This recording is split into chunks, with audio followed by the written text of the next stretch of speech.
Oke, salam sukses untuk teman-teman pengrajin tahu dimanapun berada. Hari ini saya akan menjawab pertanyaan dari teman kita, Saudara Alba Foresti. Beliau menanyakan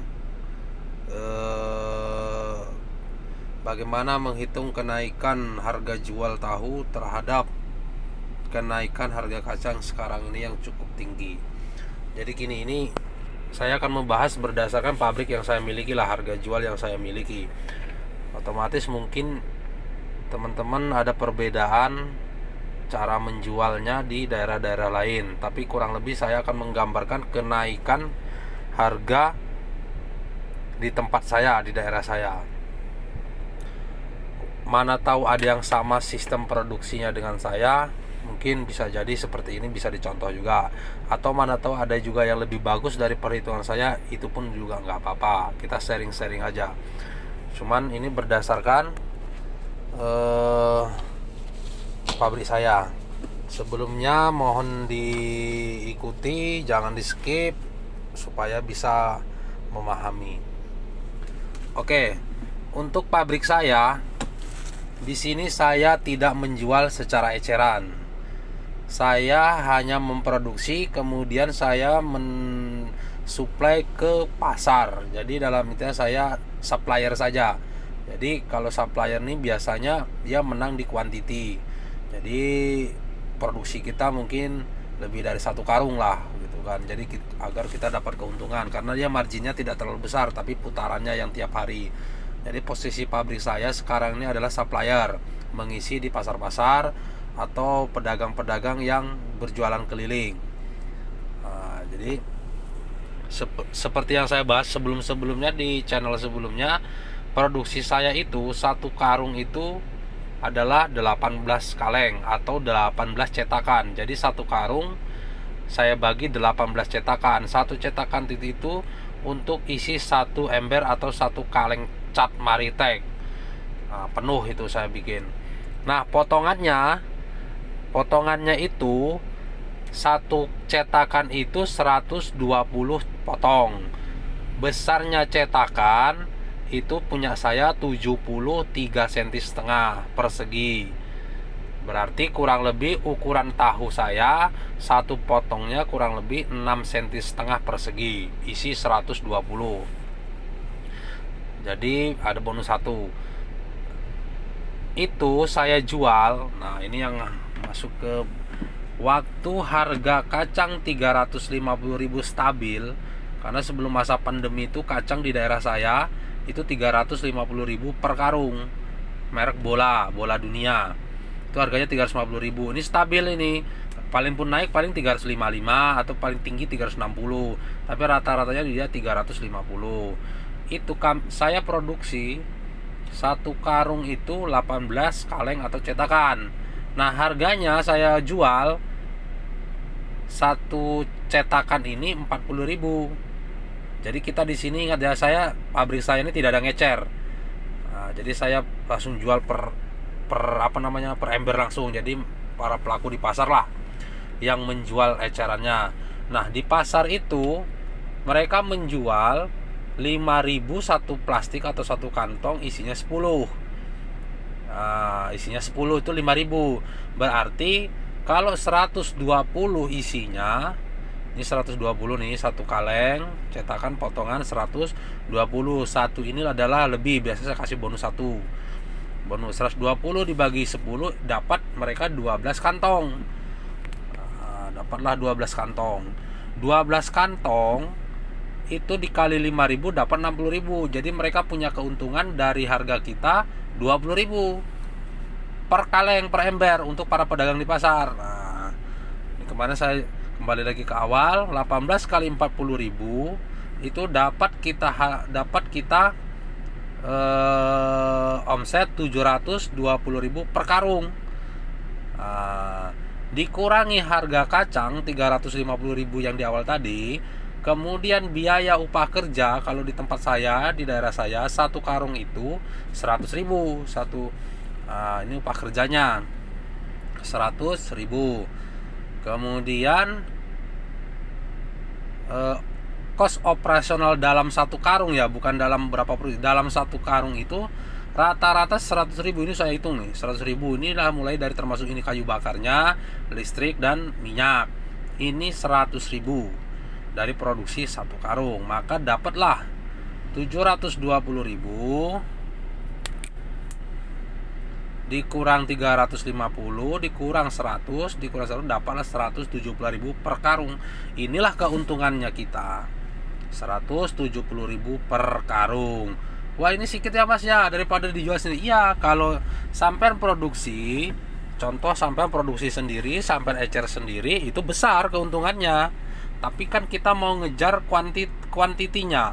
Nah, saya 170.000 ini per karung, satu hari saya produksi rata-rata 4 karung.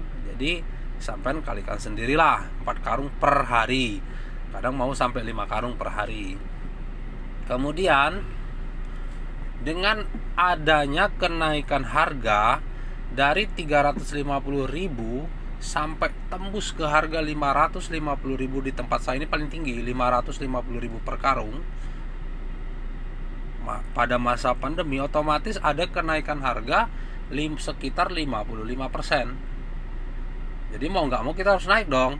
Kalau nggak naik kita ya kerja gotong royong. Makanya saya bikin harga dari satu kaleng ini awalnya 40.000, saya naikin 40%. Kurang lebih dapatlah harganya itu 55.000.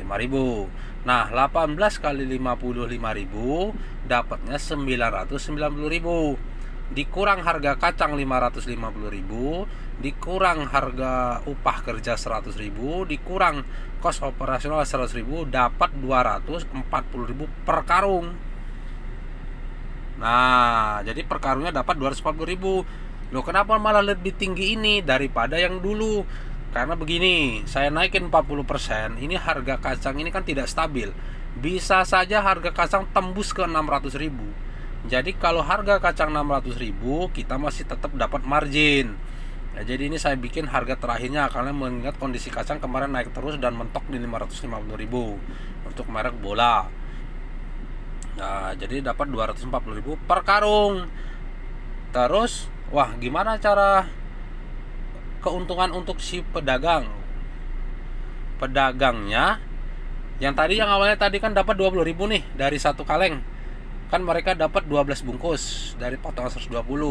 Supaya pedagangnya dapat juga keuntungan, maka potongannya saya kurangin lagi menjadi 140. 4 ini adalah bonus nih, 4 ini bonus. Dia satu cetakan, jadi saya potong 140. Yang tadi 6,5 cm di atas, yang di bawah saat kacang naik ini menjadi 6 cm. Kurang lebih 6 cm. Jadi cetakan saya itu, kalau cetakan saya persegi ya, ini ukurannya 73 cm persegi nih, 73,5 cm persegi ya. Nah, persegi. Kalau potongan 120 itu 11 ke sini, 11 ke sana, jadi 11 kali 11 potongan. Kalau 140, 12 kali 12 potongan, maka dia berkurang setengah senti. Nah, 140 ini kalau dibagi 10 potong, 10 biji tahu per bungkus, itu kan dapatnya 7 bungkus. 14 bungkus. Dikali 5.000, mereka dapat harga dapat 70.000 dong. Nah, dapat 70.000. Jadi kalau yang di sini tadi dapatnya, sini dapatnya 60.000. Di sini mereka dapat 70.000. 70.000 dikurang modal 55.000. Kalau di sini dapat 20.000, di sini para penjual dapat 15.000. Nah, 15.000 dapat penjualnya. Wah, makin sedikit dong untung penjual. Ya enggak juga. Ini standarnya gitu, karena mereka pun tetap jualan sambil mensosialisasikan ke masyarakat. Yang tadinya isinya 10, di sini diisi 9. Jadi kalau diisi 9, mereka dapat 15 bungkus. Dapatlah 75.000. Untungnya jadi sama. Tetap 20.000. Jadi tidak mengurangi keuntungan pedagang di pasar, dan tidak mengurangi keuntungan kita sebagai pabrik. Jadi saya kalau ngitung per biji saya nggak tahu ya, karena ada sebagian pabrik mereka ngecer, mereka harga itu dihitung per potongan. Kalau itu saya kurang paham, karena kalau sistem di sini rata-rata kita jualnya ya percetakan, jadi sistem supplier lah kita, makanya dapatnya ini. Jadi ada perbedaan, tetap dapat untung. Di sini saya dapat 170.000 per karung, di sini saya dapat 240.000 per karung. Nah, kenapa upah kerjanya murah kali? Upah kerja ini 100.000 per karung. Ini belum termasuk ampas. Jadi ampas tahu itu dijual itu untuk mereka. Biasanya ampas tahunya itu dari satu karung itu terjual sekitar 55.000 atau paling kecilnya 50.000 dan bahkan 60.000, tergantung pembeli sih. Kalau pas mereka mau ya saya jual mahal, kalau pas biasa murahnya, paling murahnya 55.000. Itu untuk nanti si para pekerja, jadi tambahannya itu. Nah, kalau produksinya banyak kan lumayan, bahkan ada sampai sehari mau tembus 15 karung, 10 karung lebih lah. Itu udah pabrik besar. Kalau saya ya lumayan lah, cukup untuk hidup lah. Jadi kurang lebih penjelasan saya seperti itu dalam mengatasi kenaikan harga kacang kedelai. Mudah-mudahan ini bisa menjawab, bisa menjadi masukan terhadap teman-teman semua. Kalau ada pertanyaan boleh kita bahas di kolom komentar untuk saya buatkan tutorial berikutnya. Terima kasih untuk saudara siapa tadi yang bertanya, saya lupa lagi tadi. Mudah-mudahan bisa menginspirasi. Sukses selalu, tetap semangat. Terima kasih.